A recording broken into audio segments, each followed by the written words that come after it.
In a quaint town filled with cheerful homes, a young explorer named Lily stumbled upon a mysterious discovery in her backyard. Lily, with twinkling eyes, found a furry friend in the form of a gentle, hopping creature. Among the students, a group of envious onlookers eyed Lily and her fluffy companion, brewing trouble in their hearts. Amidst whispers and giggles, Lily found it hard to focus, her classmates' envy clouding the harmony of the classroom. Tears welled in Lily's eyes as she held her sorrowful companion close, the shadows of jealousy looming over their friendship. With unwavering determination, Lily prepared a colorful picnic, extending an invitation to her peers to witness the joy of her unique friendship.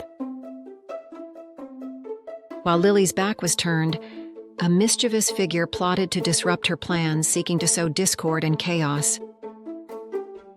In a heartwarming sight, former rivals joined hands with Lily in teamwork, their faces now radiant with shared laughter and unity.